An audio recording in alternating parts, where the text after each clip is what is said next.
Hello viewers, Assalamu alaikum. This is Bilawal Rajbar and you are watching the General English Grammar. आज का जो हमारा topic है वो है ग्रामर। ये लेक्चर नंबर 2 है और आज हम पढ़ेंगे कि ग्रामर होता क्या है और जो ग्रामर वर्ड है उसकी डेफिनेशन क्या है। सही है। जो हमारा ग्रामर है इसकी डेफिनेशन न्यू डेफिनेशन है। सही है। हमारी जो न्यू डेफिनेशन है ग्रामर की, जैसे कि हमारी एक ओल्ड डेफिनेशन होती है, बहुत सारी ओल्ड हो, जैसे कि rules and regulations of any language is called grammar. किसी भी लैंग्वेज के कायदे कानून को उसको क्या कहा जाता है, उससे कहा जाता है ग्रामर। मगर मैं आज आपको एक न्यू डेफिनेशन पढ़ाना चाहता हूँ कि ग्रामर की एक न्यू डेफिनेशन किस तरह से होती है। सही है। हम पहले डेफिनेशन लिखते हैं, उसके बाद हम डेफिनेशन को समझेंगे ये कि डेफिनेशन कहती क्या है।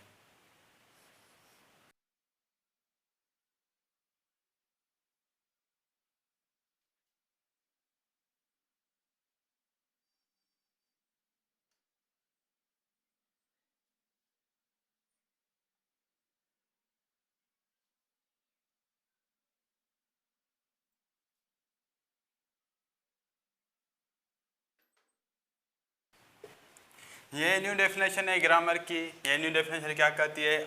Art of putting right words on right place. The art of, ऐसा हुनर, आर्ट किसको कहा जाता है? आर्ट कहा जाता है हुनर को। ऐसा हुनर, ऐसा आर्ट जो सही लफ्ज़ों को सही जगह पे रखा जाए उसको कहा जाता है ग्रामर। सही है। जैसे कि फॉर्मेशन के मुताबिक, जैसे अकॉर्डिंग फॉर्मेशन हम जो राइट वर्ड्स होते हैं उसको राइट जगह पे रखा जाता है, उसको कहा जाता है ग्रामर। ये क्या है? ये एक न्यू डेफिनेशन है ग्रामर की। एक मैं आपको एग्जांपल बता देता हूँ, उसके मुताबिक हम ऐसा करेंगे। पहले उस एग्जांपल को विदाउट आर्ट के मुताबिक, फॉर्मेशन के मुताबिक लिखेंगे, इंग्लिश में कन्वर्ट करेंगे। उसके बाद हम उसको कन्वर्ट करेंगे इंग्लिश में अकॉर्डिंग टू फॉर्मेशन।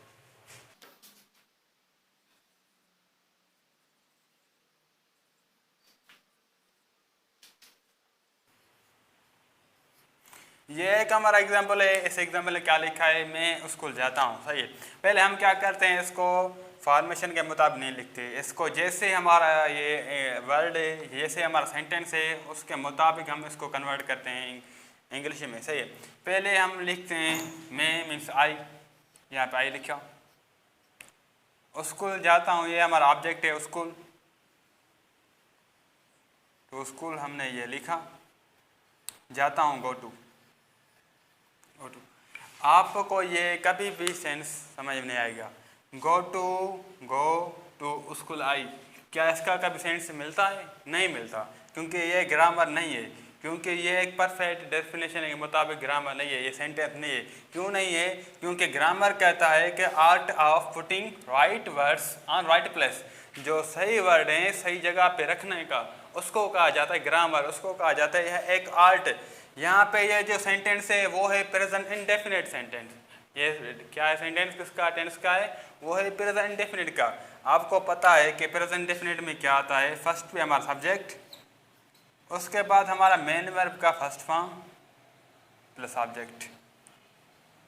ये हमारा क्या होता है? ये हमारी फॉर्मेशन होती है। V1 means V means main verb, 1 means form, main verb का फर्स्ट फॉर्म। अब हम इसको कन्वर्ट करेंगे किसके मुताबिक? फॉर्मेशन के मुताबिक इंग्लिश में। फर्स्ट पे हमने सब्जेक्ट यहाँ पे आई, यहाँ हम आई लिखेंगे, आई हमने लिख दिया। उसके बाद हमारा है क्या होता है? मेन वर्ब का फर्स्ट फॉर्म। मेन वर्ब का फर्स्ट फॉर्म कौन सा? ये गो, ये हमने गो टू लिख दिया, गो टू हो गया। उसके बाद है हमारा ऑब्जेक्ट, यहाँ पे लिखेंगे स्कूल, यहाँ पे स्कूल। सही है। आई गो टू स्कूल, मैं स्कूल जाता हूँ। ये इसका जो सेंस है वो करेक्ट है। सही है। इसमें कोई भी रॉन्ग चीज़ नहीं है, मगर ये बहुत इनकरेक्ट है, क्योंकि ये ग्रामर के मुताबिक नहीं है, जो हमारा आर्ट है उसके मुताबिक नहीं है, इसलिए ये गलत है। इसको कहा जाता है आर्ट किसका? सही जगह, सही वर्ड को सही जगह पे रखने का आर्ट, उसको कहा जाता है ग्रामर। हमने ग्रामर पढ़ लिया और उसकी जो एग्जाम्पल था उस एग्जाम्पल को भी समझा कि ग्रामर कहता क्या है, और उसके जो डेफिनेशन थी उसके मुताबिक हमने एग्जाम्पल को कन्वर्ट किया। सही है। अब हम आगे बढ़ते हैं। अब हम चलते हैं कि लेटर हमारा क्या होता है। एक जो हमारा वर्ड होता है वो है लेटर। ये लेटर चीज़ क्या है, सही है। लेटर क्या क्या होता है, एवरी सिंबल ऑफ अल्फ़ाबेट, क्या होती है, एवरी सिंबल ऑफ अल्फ़ाबेट।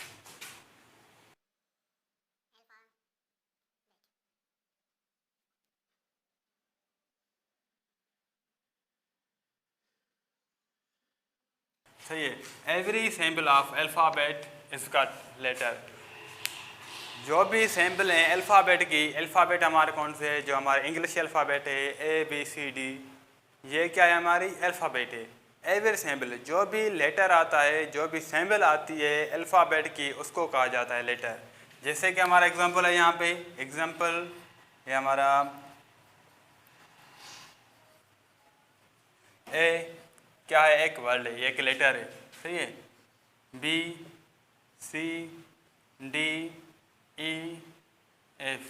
सही है, सो ऑन। यहाँ पे क्या है, जो सैम्पल ए से लेकर जेड तक जो भी सैम्पल आती हैं, जो भी सैम्पल्स आती हैं अल्फ़ाबेट में, उसको कहा जाता है लेटर। क्या है हमारा, लेटर। इसके बाद हमारा आता है वर्ड। वर्ड, वर्ड क्या चीज़ है, एक होती है वर्ड दुनिया, एक वर्ड होता है लफ्ज़, अल्फाज। यहाँ पे एल आएगी तो ये वर्ड हो जाएगा, दुनिया हो जाएगी, हमारी सारी कायनात हो जाएगी। मगर ये क्या है, एक वर्ड है, अल्फाज। एक क्या होता है, अ ग्रुप ऑफ लेटर्स। कैसा, किसका मजमुआ, अल्फा लेटरों का मजमुआ, हरूफों का मजमुआ।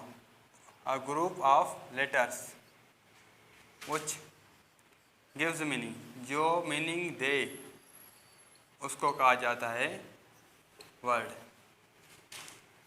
इज कॉल्ड वर्ड, उसको वर्ड कहा जाएगा। जैसे कि हमारे एजुकेशन, एजुकेशन एक हमारा वर्ड है, सही है।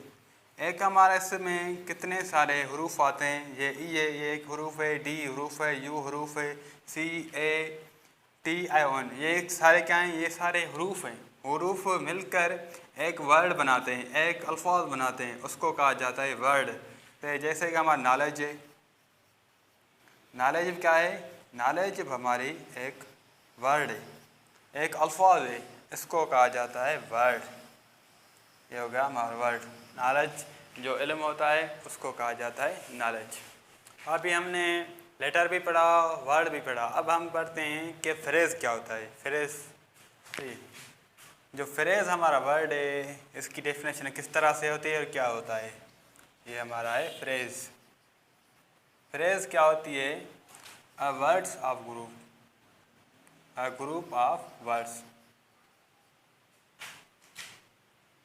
वहाँ पे क्या था, वहाँ पे एक ग्रुप था एक लेटर्स का, यहाँ पे ग्रुप ऑफ वर्ड्स, जो अल्फाजों का ग्रुप हो, मजमुआ हो, तो ये अ ग्रुप ऑफ वर्ड्स, अल्फाज का मजमुआ, which gives meaning, which gives 25% meaning. ऐसा मजमुआ किसका, अल्फाजों का, जो 25% मीनिंग दे, उसको क्या कहा जाएगा, उससे कहा जाएगा फ्रेज़। 25% मीनिंग, 25% मीनिंग देगा। और एक पॉइंट और भी है फ्रेज़ के बारे में, it always start with preposition, it always starts with preposition. ये जो हमारा फ्रेज़ है, जो हमारा फ्रेज़ है, ऑलवेज किसके साथ इस्तेमाल हो, यूज स्टार्ट होता है, वो जो स्टार्ट होता है प्रीपोजिशन के साथ। ये जो हमारी प्रीपोजिशन है, उसके साथ हमारा क्या होगा, फ्रेज़ जो वर्ड है स्टार्ट होगा। जैसे कि हमारा एग्जांपल होगा, एग्जांपल हम यहाँ पे लिखते हैं फ्रेज़ का। फ्रेज़ का जो हमारा एग्जांपल है वो है इन दी चेयर। इन दी चेयर, ये कोई चीज़ नहीं बता रहा है, मगर क्या बता रहा है, किसी भी नाउन की पोजीशन बता रहा है। उस नाउन के बाद ये कह रहा है, जो वो नाउन है इन दी चेयर, वो चेयर के नीचे है, ये पोजीशन बता रहा है, और ये बता रहा है 25% मीनिंग। तो ये, और दूसरा हमारा एग्जांपल होता है under the table, under the table. Table के नीचे, टेबल के नीचे। ये भी एक हमारा क्या है, ये भी हमारा एक फ्रेज है। मैंने आपको बताया it always start with preposition. यह जो है हमेशा किस चीज़ से स्टार्ट होता है, ये चीज़ स्टार्ट होता है प्रीपोजिशन है। यहाँ पे इन मैंने लगा दिया है, इन क्या है हमारा, ये हमारे एक प्रीपोजिशन है, इन्हें हमारी प्रीपोजिशन, और हमारा ये है फ्रेज। एग्जाम्पल में लिखा ये है फ्रेज, और ये स्टार्ट होता है इन से, इन है हमारे प्रीपोजिशन। ये पॉइंट क्लियर हो गई, जो हमारा फ्रेज होगा हमेशा प्रीपोजिशन स्टार्ट होगा। और अंडर, अंडर क्या है हमारा, ये भी एक preposition, under the table, table के नीचे, और ये देता है 25% मीनिंग, उसको कहा जाता है फ्रेज। फ्रेज अब ये भी पढ़ लिया, अब हम पढ़ते हैं क्लास के। क्लास चीज़ क्या होती है। क्लास पहले हम के डेफिनेशन यहाँ पे मैंने लिखी है, अ ग्रुप ऑफ वर्ड्स, मजमुआ लफ्ज़ों का, अल्फाजों का, विच गिव्स 50% मीनिंग, जो देता है 50% मीनिंग देता है। जो हमारा फ्रेज था वो दे रहा था 25% मीनिंग, और जो हमारा क्लास है ये देता है 50% मीनिंग। और it consist subject plus main verb. यह जो मुश्तमल होता है, इसका जो वजूद किस चीज़ पे होता है, दो चीज़ों पे, एक होता है हमारा सब्जेक्ट, दूसरा होता है हमारा मेन वर्ब। जैसे हम एक एग्जांपल लिखते हैं इस क्लास का। एग्जांपल जो हमारा क्लास का होता है वो है मुश्तमल दो चीज़ों पे, एक है हमारा सब्जेक्ट, दूसरा है हमारा मेन वर्ब सेकंड फॉर्म। जैसे हमारा ये एग्जांपल है, they are washing, they are washing, they are washing, वो जो है साफ़ कर रहे हैं। यहाँ पे ऑब्जेक्ट नहीं रहेगा, ये है हमारा क्लास, किस चीज़ पे मुश्तमल है, एक हमारा सब्जेक्ट, दूसरा है हमारा मेन वर्ब है। जैसे हमारा main verb, they are washing, वो क्या साफ़ कर रहे हैं, वो हमारे ऑब्जेक्ट नहीं दे रहा है, इसलिए इसको कहा जाता है कि ये देता है 50% मीनिंग। क्यों कि ये कभी भी ऑब्जेक्ट नहीं बताता, ऑब्जेक्ट कभी भी नहीं बताता, इसलिए इसको कहा जाता है क्लास। दे आर वाशिंग, वो जो है साफ़ कर रहे हैं। जैसे कि शी इज़ ईटिंग, ये एक हमारा क्लास है, सही, शी इज़ ईटिंग, वो खा रही है, मगर पता नहीं किसका, पता नहीं बताता। ये क्लास जो है वो ऑब्जेक्ट के बारे में नहीं बताता कि वो क्या खा रही है, वो क्या साफ़ कर रहे हैं, वो क्या पी रहे हैं, ये चीज़ नहीं बताता। हमारा यहाँ ऑब्जेक्ट होता है वो नहीं बताता, उसको कहा जाता है क्लास। मैंने आपको क्लास भी पढ़ा दिया, अब मैं आपको पढ़ाना चाहता हूँ कि सेंटेंस चीज़ क्या होती है। यहाँ पे मैंने इसकी डेफिनेशन लिखी है। सेंटेंस क्या होता है, अ group of words which gives complete meaning. ऐसा सेंटेंस, ऐसा मजमूआ अल्फाजों का जो कंप्लीट मीनिंग दे, उसको कहा जाता है सेंटेंस है। जैसे कि हमने यहाँ पे मैंने एग्जांपल लिखा है, he is driving a car, यह जो बंदा है कार चला रहा है, कार चला रहा है। यहाँ पे इसकी कंप्लीट मीनिंग है। कंप्लीट मीनिंग क्यों है, यहाँ पे सब्जेक्ट वो भी है, और यहाँ पे हमारा मेन वर्ब भी है, यहाँ पे हमारा ऑब्जेक्ट भी है। उसको जो भी चला रहा है सब्जेक्ट वो भी है, और जो चल रही है ऑब्जेक्ट वो भी है, और क्या कर रही है, जो ऑब्जेक्ट है वो चल रही है, यहाँ पे मेन वर्ब भी है। इसलिए ये क्या देता है, ये देता है कंप्लीट मीनिंग, इसलिए इसको कहा जाता है सेंटेंस। और दूसरा हमारा एग्जांपल है, दे वर प्लेइंग गेम, वो जो बंदे थे वो गेम खेल रहे थे। दे वर प्लेइंग गेम, यहाँ पे ये क्या है, ये एक सेंटेंस है, इसकी भी कंप्लीट मीनिंग है, इसलिए इसको क्या कहा जाएगा, इसलिए इसको कहा जाएगा सेंटेंस। मैंने आपको पढ़ा दिया एक सेंटेंस। अब हम एक क्वेश्चन पढ़ते हैं। उस क्वेश्चन के मुताबिक मैं आपको बताऊंगा इस क्वेश्चन को किस तरह से अमेरिकन में प्रोनाउंस किया जाता है। सही है। हमारा जो एक बहुत कॉमन क्वेश्चन है कि व्हाट इज़ योर नेम, इसको अमेरिकन में किस तरह से पढ़ा जाता है। सही है। व्हाट इज़ योर नेम, ये तो हमारी सिंधुलिश है, ये कोई स्पेशल इंग्लिश नहीं है। सही। पहले हम क्या करेंगे, पहले पे यहाँ पे जो टी है हमारी वो हो जाएगी साइलेंट। क्या होगी, टी हमारी होगी साइलेंट हो जाएगी। और वाट को हम लगाएंगे इसमें, यहाँ पे एपास्ट्राफी देंगे और इस तरह से हो जाएगा। ये हो जाएगा एपॉस्ट्रॉफी देकर यहाँ पे आई हो जाएगी, वो रिमूव हो जाएगी। और जो यूर होता है इसको प्रोनाउंस किया जाता है यूर। और हमारा जो नेम है इसको प्रोनाउंस किया जाता है नैन।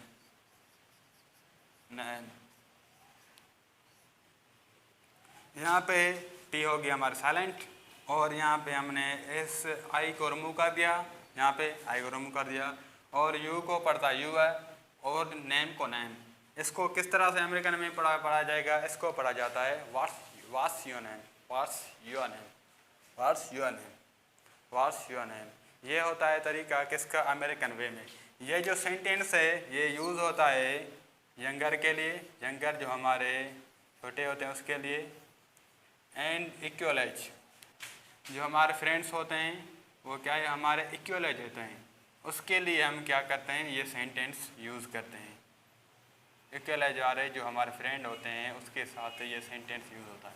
मगर जो हमारे एल्डर होते हैं उससे सेंटेंस पूछने का, उससे नाम पूछने का हमारा कुछ जो हमारा वे होता है वो डिफरेंट होता है। हम जब भी अपने एल्डर से बात करते हैं हम बहुत ओबीडियंस से बात करते हैं, वो हम बहुत अदाब करते हैं उनका। सही है। जैसे कि हमारे वे हमारा सेंटेंस पूछने का हमसे यंगर से होगा, hello may I know your name please, no your name please. ये हमारा सेंटेंस है किसका, हम जो भी एल्डर से कभी भी उसका नाम पूछेंगे तो इस तरह से पूछेंगे, may I know your name please for elders, जो हमारे बड़े होते हैं उसके लिए ये हमारा सेंटेंस यूज होता है। यहाँ पे एक सेंटेंस लिखा हुआ है कि how are you. How are you जो सेंटेंस है ये सेंटेंस किसी भी आदमी से उसका हाल पूछने के लिए यूज होता है। सही है। ये हाउ आर यू ये जो सेंटेंस है ये यूज होता है कॉमन पीपल के साथ, जो हमारे कॉमन पीपल है, जैसे हमारे लेबर होते हैं, जो हमारे फार्मर्स होते हैं, यहाँ जो बहुत लोकल पीपल है जिसकी हाई पोजीशन ना हो, उसकी हाई पोजीशन ना हो, उसके लिए हमारा सेंटेंस कॉमन यूज होता है, उसको कहा जाता है हाउ आर यू। मगर जो हमारे ऑफिसर वगैरह होते हैं, जो मिनिस्टर ऑफिसर और बहुत लैंडलॉर्ड होते हैं, उसके लिए जो उससे हाल पूछने का तरीका बहुत डिफरेंट है। सही। यहाँ पे एक हमने सेंटेंस लिखा है how is it going. How it is going इसकी मीनिंग है हाउ आर यू, मीन्स आप कैसे हैं। और दूसरा हमारा सेंटेंस है how are you doing, means आप कैसे हो। और तीसरा हमारा सेंटेंस है हाउ डू यू डू, आप कैसे हो। मगर ये जो सेंटेंस है किसके लिए इस्तेमाल होते हैं, वो इस्तेमाल होते हैं these are use for officers, जो हमारे ऑफिसर होते हैं, landlord, ministers and well educated person, जो बहुत अच्छे पढ़े लिखे हैं, बहुत हायर एजुकेशन जिसने हासिल की है, उसके लिए यूज़ होता है। ये यहाँ पे जो सेंटेंस इतने ग्रेट हैं, इसके लिए हमारा क्या होगा, जो हमारा आंसर होगा वो भी बहुत ग्रेट होना चाहिए। ये इसका हमारा आंसर होगा I am superb, I am superb, I am fantastic, fantastic, very well, very well। इसके लिए ये इतना जो क्वेश्चन हमारा है इतना ऑथेंटिक है, इतना इफेक्टिव है, सो हमारा आंसर भी मस्ट इफेक्टिव होना चाहिए। ठीक है। यहाँ पे ये मेरा लेक्चर कंप्लीट होता है। अगर ये आपको लेक्चर पसंद आया हो तो काइंडली लाइक करें और सब्सक्राइब करें। Thank you so much.